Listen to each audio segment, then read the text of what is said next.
Selasa siang, lahan gambut yang berada di Sungai Rengit, Kabupaten Banyuasin, Sumatera Selatan terbakar. Upaya pemadaman darat dilakukan hingga Jumat. Petugas Manggala Agni yang dikerahkan sebanyak 15 orang. Kepala Balai Pengendalian Perubahan Iklim Kebakaran Hutan dan Lahan Wilayah Sumatera mengungkapkan, di hari ketiga merupakan pemadaman terakhir, atau mopping up untuk meminimalisir potensi api kembali menyala, dan memastikan semua titik api yang berada di lokasi sudah sepenuhnya padam. Eksekusi pemadaman ini disebut membutuhkan waktu karena terjadi di lahan gambut, dan luas lahan yang terbakar diperkirakan mencapai 4 hektar. Belum diketahui pasti penyebab kebakaran lahan kosong tersebut, namun diduga adanya aktivitas masyarakat di sekitar lahan yang memicu titik api. Memasuki musim kemarau, kebakaran lahan mulai terjadi di beberapa wilayah di Sumsel, seperti Banyuasin dan Ogan Ilir, mengakibatkan sebaran titik panas terdeteksi. Meski jumlahnya masih fluktuatif, berkisar 15 titik per hari.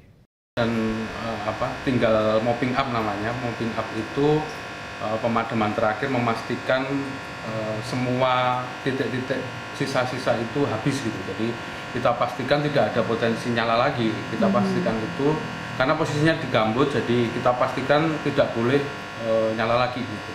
Jadi hari ini tinggal memastikan itu saja. Berharapnya hari ini tuntas. Luasan lahan yang terbakar berapa? Estimasi sekarang 4 hektaran, tetapi nanti kita pastikan lagi dengan drone dan kita pastikan luasannya berapa. Penanganan karhutla tahun ini di Sumsel setidaknya mengerahkan 260 petugas Manggala Agni di sejumlah daerah operasi. Reski Oktora, Muklas Diferensial, Kompas TV, Palembang, Sumatera Selatan.